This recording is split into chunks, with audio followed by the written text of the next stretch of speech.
Bismillahirrahmanirrahim. Alhamdulillah. Wassalatu wassalamu ala rasulillah wa ala alihi wa ashabihi ajma'in. Assalomu alaykum va rahmatullohi va barakatuh. Muhtaram birodarlar, bugungi Ahdath Ramadoniyya, Ramazon hodisalari turkumidagi darsimizning mavzusi Andalusning fathi borasida bo'ladi inshaalloh karim. Andalusiyaning qaysiki 8 asr davomida hozirgi Ispaniya, Portugaliya, bir qancha vaqt Fransiyaning janubi ham shunga kirgan, hududlarini egallagan Andalusiya davlati 8 asr davomida islom tamadduniga juda katta muvaffaqiyatlarni qo'shgan, hukm surgan davr bo'lgan. Bu Umaviy xalifalardan Valid ibn Abdul Malikning davrida boshlangan keng ko'lamlik fathlarning biri edi, Andalusiyani fath qilish. Avvalo Andalusiya deb nomlanishi bir qancha qavullar bor. Bittasi Hazrati Nuh payg'ambarning afsonaviy farzandlaridan Andalus degan fikrni ham keltirganlar va eng mashhur ma'lumot bu haqda o'sha hududlarda yashaydigan xalqlarni vandallar deyilgan. Arablar Shimoliy Afrikani fath qilganlarida Shimoliy Afrikadagilar bo'g'ozning orqasida o'sha Ispaniya tomonlarida vandallar yashaydi. Ya'ni Biladul Vandalus deyishar ekan. Ana shundan Andalus deb nomlangan degan fikrlarni ham aytganlar. Valid ibn Abdul Malik davrida fathlar ko'p bo'ldi. Fathlarning ko'lami ham keng bo'ldi.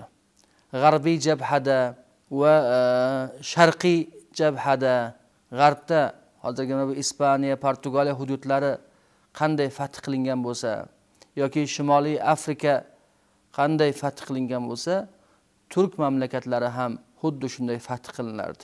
Masalan, Rum yurtlarida qo'mondon Maslama ibn Abdul Malik to Anqaragacha rahimahulloh fath qilib borgan edilar. Hijriy 89-yillarda. Bu yog'i musulmonlar Konstantiniyani, ya'ni Konstantinopol, hozirgi Istanbul Ko'rfazgacha yetib borishgan edi. Ozarbayjonlar ham fath qilingan, u yerliklar ahdlarda turmaydigan aholi bo'lib chiqqan edi. Hijriy 93-yilda bu joylarda hammasi fath qilingan edi. Xuddi shunday Afrikada Musa ibn Nusayr boshchiligidagi keng ko'lamlik fath ishlari davom etgan. Bir necha yillar ketdi. Afrikaning shimolini fath qilish uchun 30 yil vaqt deyarli talab qilindi. Shimoliy Afrika, hozirgi bu Marokash, bu hudud tomonlarni fath qilinishi uchun.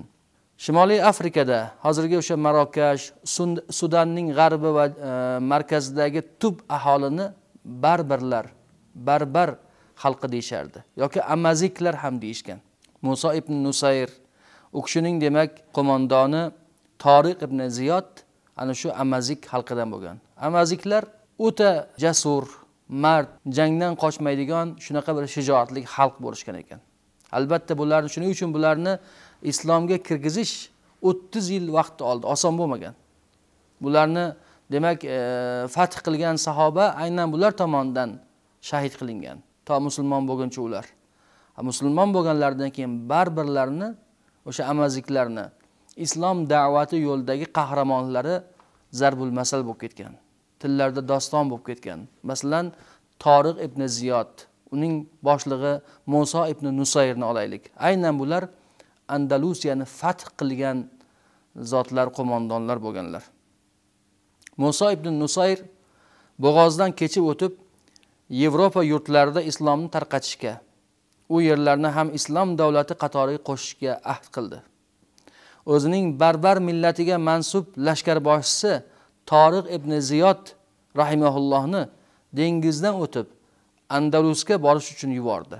Rivoyat qilishlaricha Tariq ibn Ziyod bo'g'ozdan o'tgandan keyin askarlari orqaga qochishni o'ylamasinlar deb o'zlari o'tgan kemalar, asosan kemalarni o'sha Yulian, o'sha mahaldagi graf Yuliandan olgan kemalar edi. O'sha kemalarda hammasini yoqib yuboradi.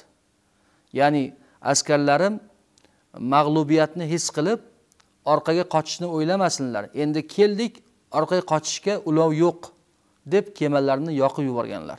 Ya'ni yo g'alaba qozonamiz, yo shu yerda jangda shahid bo'lamiz, boshqa orqaga yo'l yo'q degan ma'noda. Shunday ular qattiq jangchilar bo'lgan ekanlar. Ya'ni odamlarga Tariq ibn Ziyod aytadi, ma'ruza qiladi o'shanda.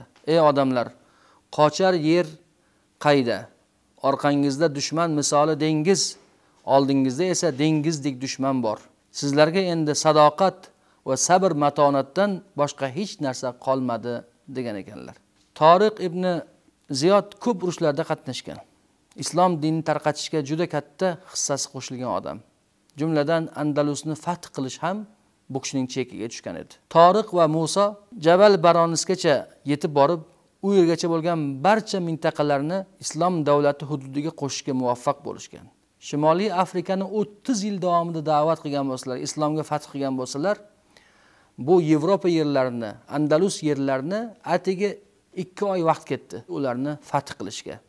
Deyarlik qon kam to'kilgan. Sababi musulmonlarda bilasizlar, borgan joyida ixtiyor beriladi. Yo islomni qabul qil, birodarim bo'l, yo jizya to'la, o'z diningda qol, biz seni himoya qilamiz. Yoki urushni tanla. Mana shu 3 ta ixtiyor berilgan. O'sha jizya qancha bo'lgan ekan degan savol tug'iladi. Jizya 1 yilga boy odam uchun 1 dinor bo'lgan. Undan oshmagan. Kambag'alroq odamlar uchun, o'rtahol odamlar uchun yarim dinor miqdorida to'lov bo'lgan ekan. 1 yilga yarim dinor to'lab qo'ysa, ya'ni yarim dinor bu 2 gram tilla. Qancha bo'lsa ham. Shuning uchun Andalusiya hududida, o'sha Ispaniya, o'sha mahaldagi Portugaliya hududidagi odamlar osongina islomni qabul qilishdi, chunki shart oson edi. 1 yilga 1 dinor to'lash hech narsa emas edi. 1 dinor to'laydi-da, o'zining dinida bemalol ibodat qiladi. Va yana musulmonlarning himoyasida qolish. Bu yaxshi, oson shart bo'lgani uchun ular to'da bo'lib islomni qabul qila boshlashadi. Shaharlar o'z osonlik bilan musulmonlarga taslim bo'ladi. Urushsiz darvozalarni ochaveradi. Ozgina muzokaralar, suhbatlashishlardan keyin shaharlar musulmonlarga darvozalarni ochar edi. Yana yerlik xalqlardan o'sha graf Yulian hamda Sevilya episkopi fotihlar tomonidan bo'ladi. Fotihlarni ma'qullaydi. Mazkur fath Arabistondan to Atlantika okeanigacha dovyurak va qo'rqmas amir Tariq ibn Ziyod boshchiligida butun Shimoliy Afrikani shiddat bilan bosib o'tgan musulmonlar milodiy 711-yilda Shimoliy Afrikani Yevropadan ajratib turuvchi bo'g'ozni kesib o'tib, Ispaniyaning janubiga kelib tushganlarda boshlandi Andalusiya fathi. O'sha paytdan buyon o'sha bo'g'oz afsonaviy amirning ismi bilan, ya'ni hozirgi Gibraltar bo'g'ozi aslida to'g'ri talaffuzda Jabali Tariq deyiladi. Tariqning tog'i, Tariq ibn Ziyodning nomiga qo'yilgan. Tariqning tog'i. Jabali Tariqni buzilib talaffuz qilinishiga Gibraltar degan talaffuz ism yuzaga kelgan. Ana shu zotning nomiga qo'yilgan o'sha bo'g'ozning nomi Gibraltar bo'g'ozi. Barbarlar Afrikani fath etish uchun arablar 30 yil emas, 50 yil sarflaganlarini aytishadi. Nasroniylar Ispaniyasini esa zabt etish uchun esa bir necha oy kifoya qildi. Ilk yirik janglar Gotlar qirolligining, ya'ni o'sha mahalliy yashaydiganlar Gotlar deyilardi. Gotlar qirolligining taqdirini hal etdi. Bu jangda Sevilya episkopi musulmonlar tarafida chiqdi. Qirol ham, Ispaniyaning o'zi ham bir kunda tormor qilindi. Musulmonlar qo'shinining amiri Tariq ibn Ziyod bunday tezkor g'alabadan o'zi ham taajjublanadi. Chunki Afrikani fath etish qanchaga cho'zilganini ular yaxshi bilardi. Barbarlarni o'zini bo'ysundirish qiyin kechgan, lekin barbarlar borgan joylarni osonlik bilan taslim qilardi. Tariq ibn Ziyodni Andalusiyani fath qilgan qo'shini 20 ming kishidan iborat bo'lgan ekan. 20 ming kishi. Shuni 8 mingi barbar jangchilardan iborat edi. Fotihlar oldida yirik shaharlar ham osonlikcha taslim bo'lardi. Cordoba, Malaga, Grenada, Toledo va boshqalari deyarlik urushsiz taslim bo'lishardi. Fotihlarning Ispaniya aholisiga bo'lgan munosabati boshqa fath bo'lgan yerdagilarga qilingan munosabatday odilona munosabat bo'lardi. Biz boya yuqorida aytib o'tdik, ya'ni 1 yillik jizya 15 frank. Bu 1 dinordan ortiqroq edi. oddiy xalq uchun esa yarim dinor miqdorida belgilangan edi. Mazkur shartlar aholiga shu darajada yengil tuyulgan ediki, ular bu shartni hech bir noroziliksiz qabul qildilar. Atigi 2 yildan so'ng Ispaniya to'liqligicha musulmonlarga bo'ysundi. Va hokazo.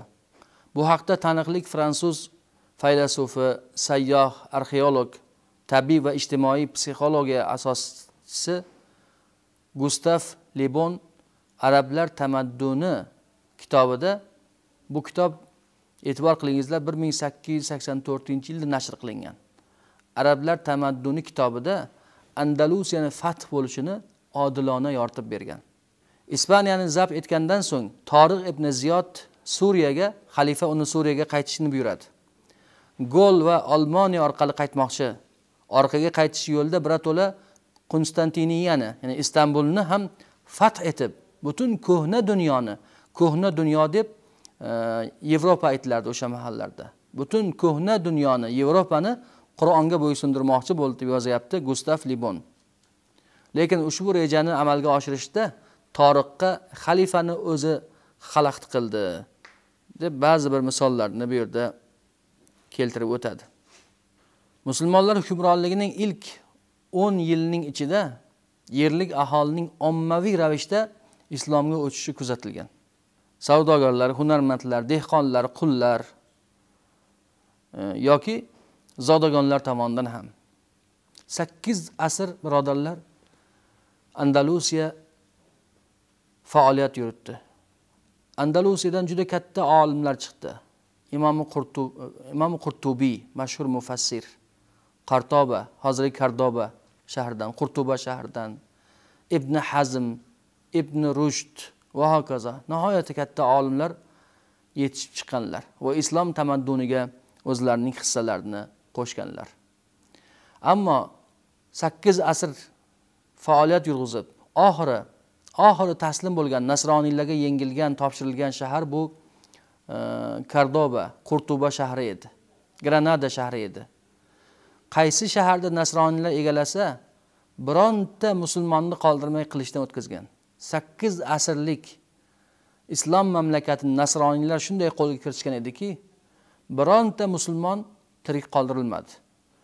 Bugungi kunda 8 asr davomida hukm yurg'izgan Andalusiyaning faqat nomi bor tarixda va ba'zi bir imoratlar o'sha Qardobadagi, Granadadagi mashhur masjidlarning devorlarigina qolgan xolos.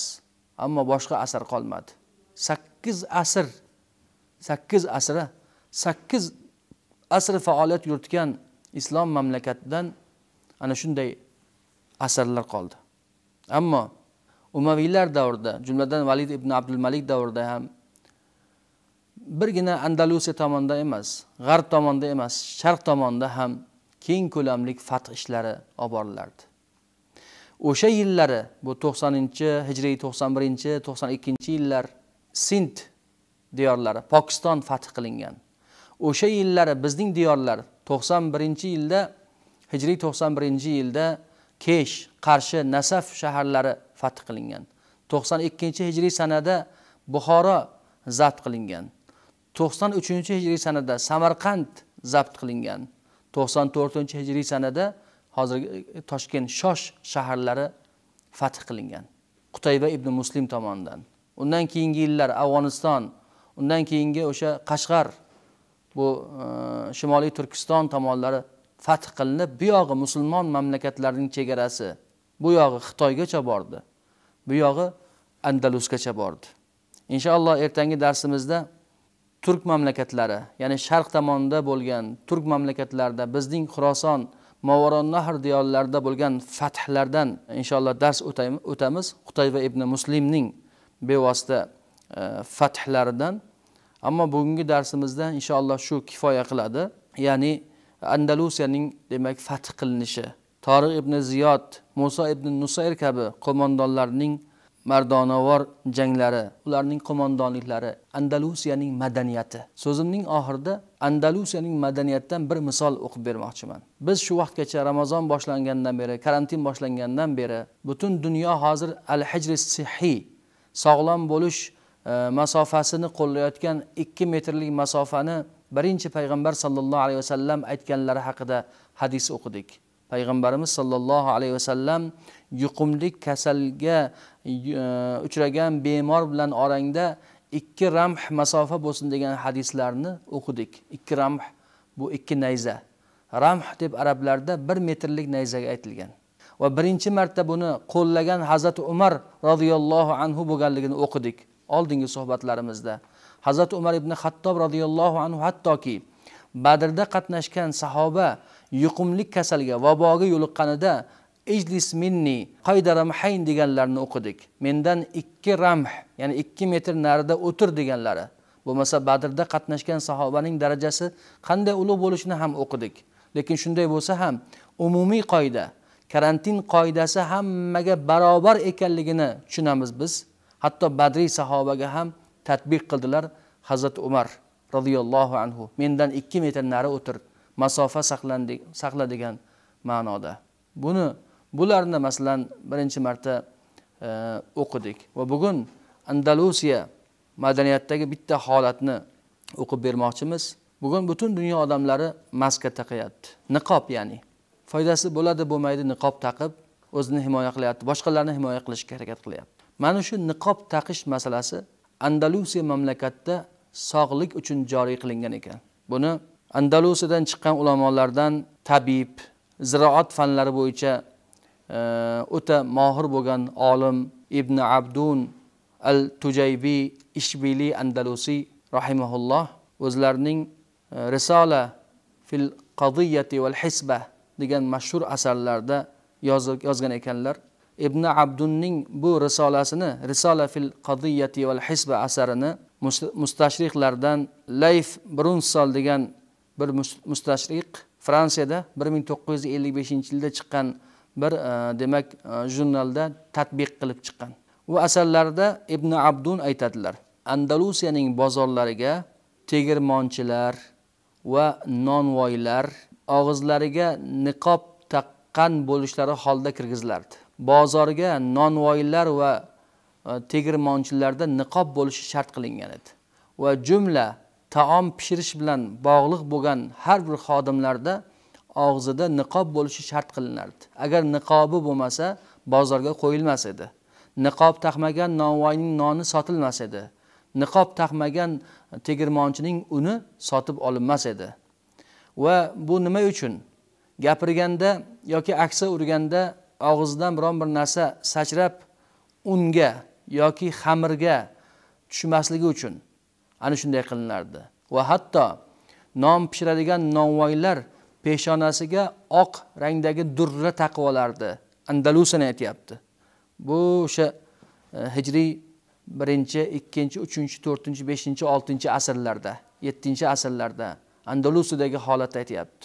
Nonvoy peshonasiga durra taqishi shart edi.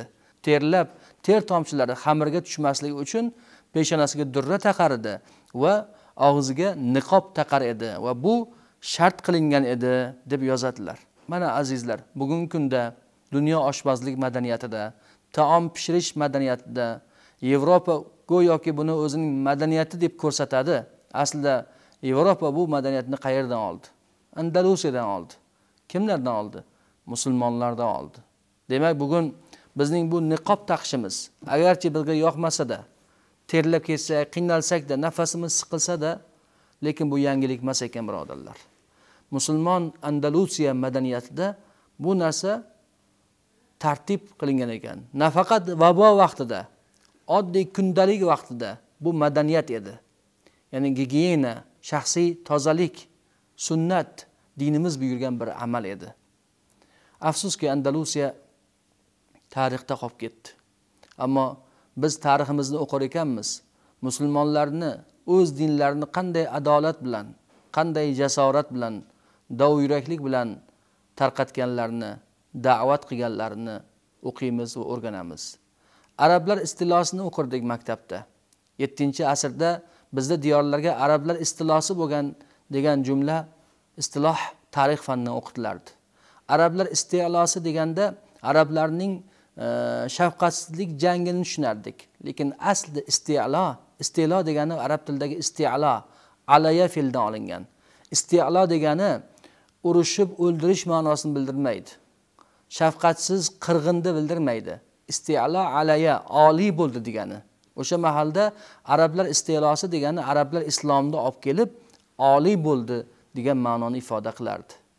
Inshaalloh keyingi darsimizda Samarqandning fath qilinish tarixini, aynan shu Umaviy xalifalar vaqtida turk mamlakatlari qatorida, bizning diyor mamlakatlarining, Buxoroning yoki Kesh nasablar qatorida Samarqand shahrining fath qilinish voqeasini o'qiymiz.